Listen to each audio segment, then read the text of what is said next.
Hi, I'm Phil. This is Phil with Facts, and today we are bottling our gingerbread mead. So, this video makes a lot more sense if you've watched the last few parts of the sweet potato gingerbread mead series on this channel. However, it's also a great bottling tutorial. So, why don't you stick around, watch those videos, and then see how this one turned out. First thing I'm going to do today is take the airlock off. And now I'm going to siphon the mead from this carboy, from secondary fermentation, into this pitcher. There needs to be some elevation or it won't work. I'm also going to leave the little capper on the bottom of it because there's a fine little layer of sediment, and I'd rather not get it in here so that I have a nice clear beverage for bottling. We're going to put it about halfway through, give it a few good pumps. And now it's basically going to do the rest for us. Now you can tilt it at the very end to get just a little bit more out of that bottle. But you want to be careful, because if it is starting to pick up the lees and you get some wispies, you want to cut it off right away. Basically, you can be as greedy as you want until you can't be greedy anymore. Just giving it a quick smell. It smells really good, actually. It smells like a nice spiced mead, almost. So, almost like a metheglin.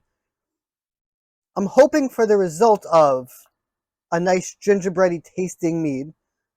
Want to stir it a little bit. Now, I'm not trying to get air into this, because you don't want to oxidize it at this point. Really, what I want to see is how gassy of a brew is it. And I gotta tell you, it's not really showing me a whole lot of signs that there's a lot of gas left in here. I think leaving it on secondary for as long as I did really did the trick. But I'm going to taste it. And not just because I really want to drink. Now, this taste is important because after this, it's going into bottles and will not be opened again until you're ready to enjoy it. So you want to check the sweetness level, the tannin level, all of that stuff, and make sure this is something you want to drink or serve to somebody.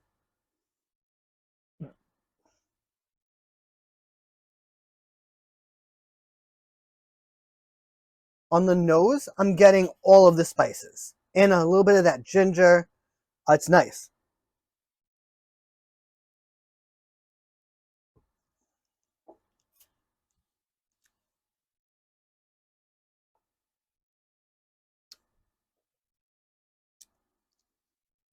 The body is awesome on it. It coats your mouth. It gives you that warm spice stuff. What I'm not getting, and maybe I am, even a little bit of that vanilla, but I'm not getting any sweetness from this one. And it needs to have a little bit of sweetness because it's gingerbread, so you want it to be a little sweeter.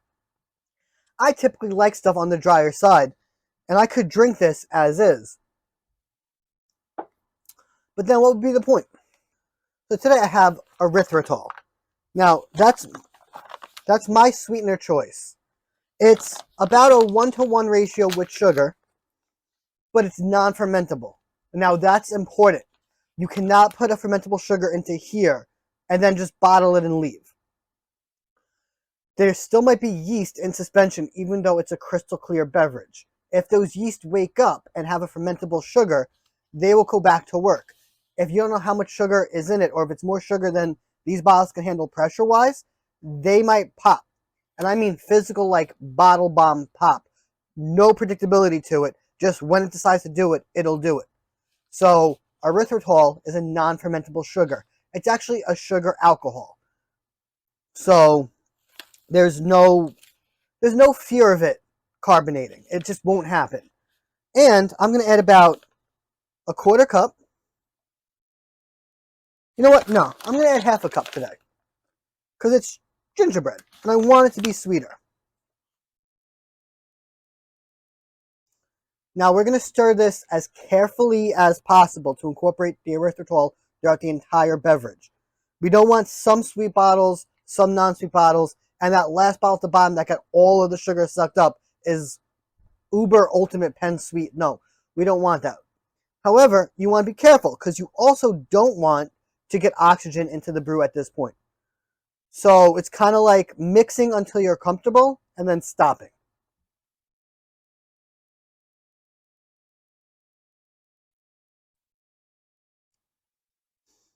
Now I'm not seeing any more sugar at the bottom. Again, I shouldn't say sugar. I should say sweetener of choice, which I already said is erythritol. If you do anything that is fermentable, such as if you want to back sweeten this with honey or regular table sugar, you will have to pasteurize the bottles or stabilize it with some kind of chemical stabilizer and use the package instructions. Safest way would be to pasteurize, and I don't really want to do that step today, so I used what I used. I'm now going to take another taste. You can tell by the size of the pour I'm actually enjoying it, and I want to have nicer tastes, but I mean, you don't have to take quite a big sample. Oh yeah. The second, I believe I added vanilla extract to this too. I'm only saying that because the second it got any sweetness to it, and it's not even sweet, but gingerbread isn't uber sweet either. At least not for the most part. I'm sure there are some cookies that are sugar heavy. But with a little bit of sweetness, also you start to get those vanilla qualities too.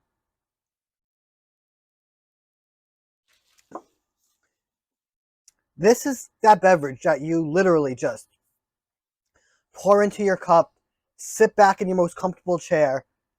If there's a fireplace or a fire going, even better.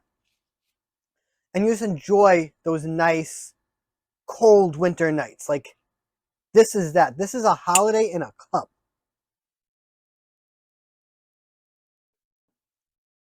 Oh, yeah. Now, this is going to go on the elevated vessel. And I have this nifty little bottling wand. It's a spring-loaded little device. And what you do is it goes into the bottle. And you'll see when it goes in and you push down, the mead will flow. When you pick up, the mead stops. So you can go from bottle to bottle without too much spillage.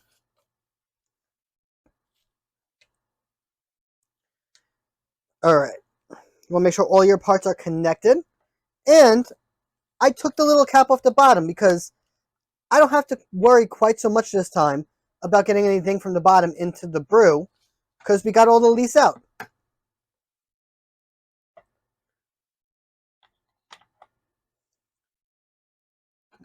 Now, it's possible to do this one-handed, but it's easier with two people.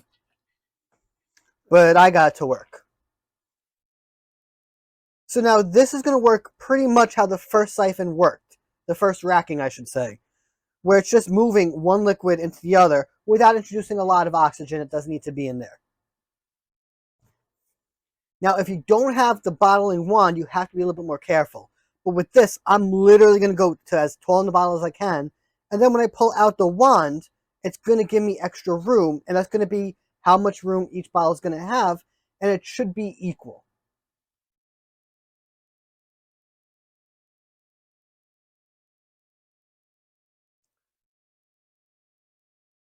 We're getting there.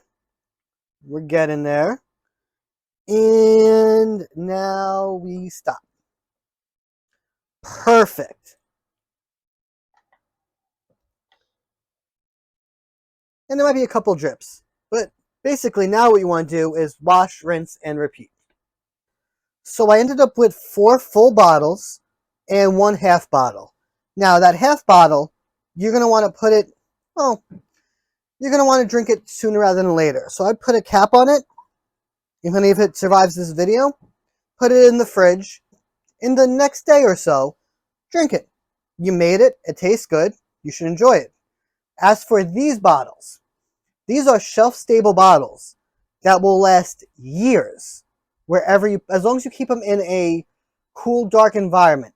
Now, you don't want to put them in your basement if your basement isn't temperature controlled. You don't want them to basically freeze up on you in the winter or boil away in the hot summer months. you want to put them in a closet somewhere where the temperature is around stable. And if you do that, they will last. Now, there's a good chance I might put 2 of these away for next Christmas, because in a year from now, this is going to be even better than it is now.